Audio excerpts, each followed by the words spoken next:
Good day, students. I stand before you not just as a lawyer, but as a witness to the remarkable transformations shaping our young nation. We gather here in St. Louis, a thriving hub at the edge of the American frontier, a fitting place to discuss the burgeoning issues of our republic. Let us begin with the contentious debates dominating national politics, particularly concerning the tariff, the powers of the federal government, and our relations with European powers. The tariff, a tax on imported goods, has been a double-edged sword. On one hand, it protects our burgeoning industries from foreign competition. On the other, it raises the cost of imports, burdening consumers and causing tensions with trading partners. The War of 1812, albeit recent history, exemplifies these tensions, especially with Great Britain. Now consider the powers of the federal government.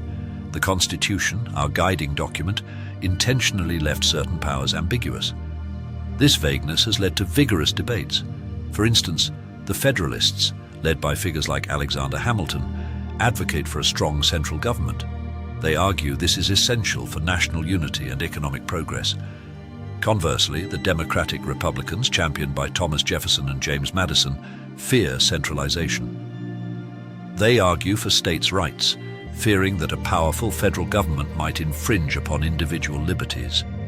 These debates are not mere philosophical exercises, they have real consequences, as seen in Supreme Court decisions. One landmark case, Marbury versus Madison in 1803, established the concept of judicial review, allowing the Supreme Court to invalidate laws it deems unconstitutional. This decision by Chief Justice John Marshall affirmed the judiciary's role as a co-equal branch of government, capable of checking the powers of both the legislature and the executive. Another crucial case, McCulloch versus Maryland in 1819, furthered this idea. The state of Maryland had attempted to tax the second bank of the United States, challenging federal authority.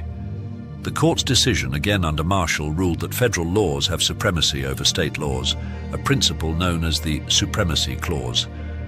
This case reinforced the power of the federal government, particularly in regulating the economy.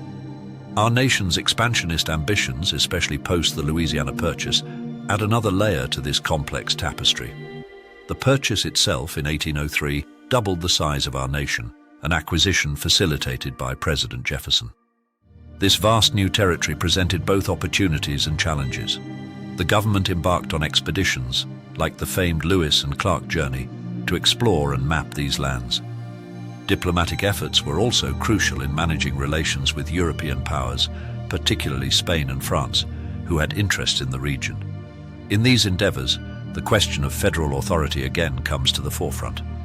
How much power should the federal government wield in managing new territories? What are the rights of states and native populations in these regions? These questions continue to shape our nation's policies and identity. In conclusion, students, the early 19th century is a period of dynamic change and debate. The issues of tariffs, federal versus state power, and expansionist policies are not mere historical footnotes. They are the crucibles in which the identity of our nation is being forged. As you walk the streets of St. Louis, I urge you to reflect on these debates and consider their ongoing impact on our republic's journey.